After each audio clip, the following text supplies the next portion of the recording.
Hello everyone, आप लोगों का स्वागत है। आज प्रकाश का क्लास 2 में पढ़ाएंगे। आज प्रकाश का परिवर्तन पढ़ाएंगे। प्रकाश का परिवर्तन पढ़ा दिए थे, आज प्रकाश का अपवर्तन पढ़ाएंगे। प्रकाश का अपवर्तन यानी रिफ्लेक्शन।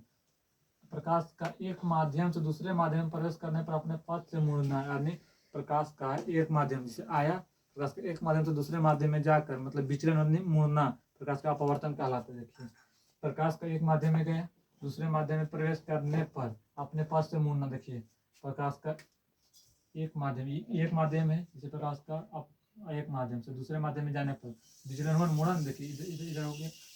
प्रकाश का एक माध्यम से दूसरे माध्यम में प्रवेश करने पर अपने पथ से मुड़ना।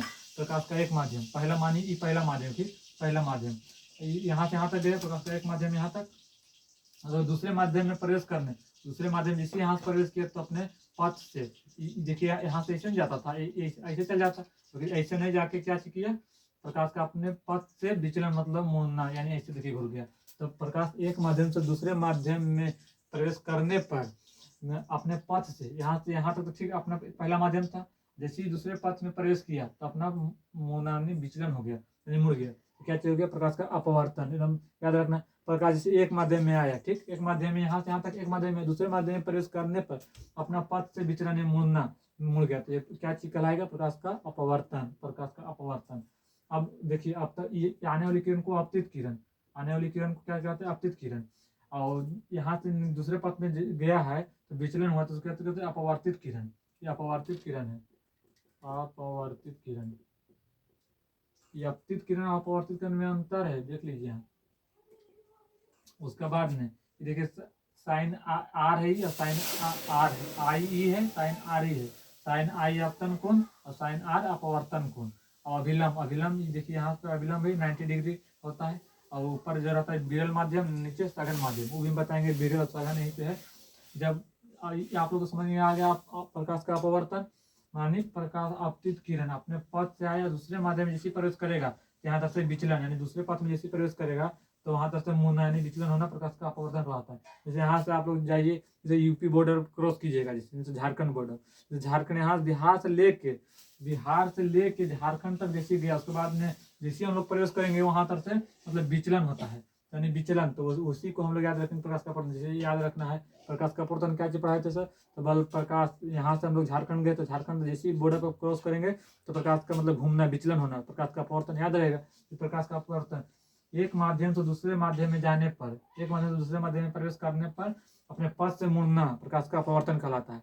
आप लोग याद हो गया होगा। इसे जय बार 2-4 बार बोलना है, समझना है, रटना है, डरते रह जाएगा, कौन याद आएगा, बोर्ड में ट्यूशन भी नहीं पढ़ पाएगा, तो याद रखना है। अब आएगा सरल विरल माध्यम और सघन माध्यम। अब यहाँ देखते हैं, तुलना करने पर विरल माध्यम तथा सघन माध्यम। विरल माध्यम, सघन माध्यम। हवा क्या है, पानी के तुलना में तो हवा हल्का होता है, तो हवा हल्का, तो हवा विरल है। सघन पानी हो गया। अब पानी और कांच में देखेंगे तो पानी और कांच तो ज्यादा होता है भारी, और पानी भारी में मतलब संवेदनशील होता है। तो हवा के पानी के तुलना में कांच सघन है और पानी विरल है। और जब कहेगा कांच और हीरा में, तो हीरा सघन हो गया और कांच विरल हो गया। तो समझ में आए, जैसे हवा और पानी में तुलना कीजिएगा तो हवा विरल है और पानी सघन है, और पानी और कांच में तो पानी विरल है और हवा के तुलना में हवा विरल है और पानी सघन है। अगर पानी और कांच में कीजिएगा तो पानी विरल हो गया और कांच सघन हो गया। और कांच और हीरा में तो कांच हो गया विरल और हीरा हो गया सघन। अब आते हैं, प्रकाश विरल से सघन माध्यम में जाता है तो वेग घटता है, परंतु देखिए यहाँ पे आते हैं, प्रकाश विरल से सघन में जाएगा। प्रकाश जब विरल, देखिए यहाँ से विरल है तो सघन में जाएगा, तो प्रकाश विरल से सघन माध्यम में जाता है तो वेग घटता है। जब प्रकाश विरल से सघन में जाएगा तो वेग क्या चीज होगा, घटेगा। जब प्रकाश जैसे हवा से पानी में जाएगा तो वेग क्या चीज होगा, घटेगा। और जब सघन से विरल में जाएगा तो वेग बढ़ेगा। देखिए, प्रकाश विरल से सघन में माध्यम में गया है तो वेग घटता है, परंतु सघन से विरल में जाएगा तो वेग बढ़ेगा। जैसे इधर से हवा से पानी में गया तो प्रकाश घटा, और पानी से फिर इधर हवा में आया तो वेग बढ़ेगा। जैसे हवा से गया तो वेग बढ़ेगा, घटेगा। अब पानी से जब हवा में आया तो वेग बढ़ेगा। समझे, विरल और सघन समझ गए।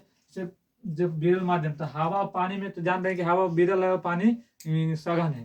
और जब पानी हवा से जब विरल माध्यम से सघन माध्यम में जाएगा तो वेग घटेगा, अब सघन माध्यम से विरल माध्यम में आएगा तो वेग बढ़ेगा। समझ गए। अब आते हैं अपवर्तन के नियम। जो अपवर्तन, जो इस प्रकाश का अपवर्तन है, इसका नियम क्या दिखाता है, ये आता है 2 नंबर में प्रकाश का अपवर्तन, उसको फिक्स कर लेंगे 2 नंबर। इधर देखिए प्रवर्तन के नियम, आपतित किरण तथा अपवर्तित किरण एवं अभिलंब तीनों एक ही तल में होगा। देखिए आपतित किरण तथा अपवर्तित किरण तथा विलंब तीनों एक ही तल में होता है। याद रखना है, आपतित किरण, अपवर्तित किरण, अविलंब तीनों एक ही तल में होगा। प्रकाश का प्रवर्तन में क्या पढ़ाते हैं, आपतित किरण तथा प्रवर्तित किरण अविलंब तीनों एक ही में होगा। इसमें आपतित किरण अपवर्तित किरण है, दोनों आपतित किरण अपवर्तित किरण तथा अविलंब तीनों एक ही तल में होगा, तो प्रकाश का अपवर्तन होगा। प्रकाश का अपवर्तन का नियम है, देखिए आपतित किरण तथा अपवर्तित किरण एवं विलंब तीनों एक ही तल में होगा, तो अपतन का नियम, प्रकाश का अपवर्तन का नियम। नोट में आप लोग अगला देखिए, नोट में देखिए आपतन कोण तथा अपवर्तन कोण का अनुपात एक निश्चित अनुपात, निश्चित राशि में होता है, इसे स्नेल का नियम कहते हैं। स्नेल का नियम बिल्कुल आएगा 5 नंबर में, तो 2 नंबर में आएगा तो यह लिखना है, आपतन कोण तथा अपवर्तन कोण का अनुपात एक निश्चित राशि में होता है। आपतन कोण तथा अपवर्तन कोण का अनुपात एक निश्चित राशि में होता है, उससे ही स्नेल का नियम कहते हैं।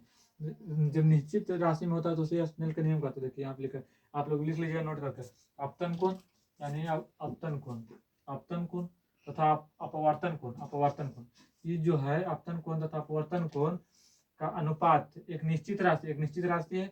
आपतन कोण अपवर्तित अपवर्तन कोण एक निश्चित राशि में होता है, इसे स्नेल का नियम कहते हैं। साइन आई बराबर साइन आर सब लोग जानते हैं, तो है साइन आई बराबर साइन आर को स्नेल का नियम कहते हैं। तो इसको सीधे करके देखिए, दिखा रहे हैं आपतन कोण अपवर्तन कोण, तो साइन आई और साइन आर, तो इसे स्नेल का नियम कहते हैं। आपतन कोण तथा अपवर्तन कोण का अनुपात एक निश्चित राशि में होता है, उसे ही स्नेल का नियम कहते हैं। आप लोगों को समझ में आ गया होगा। अब आप लोगों का अगला क्लास पढ़ाएंगे।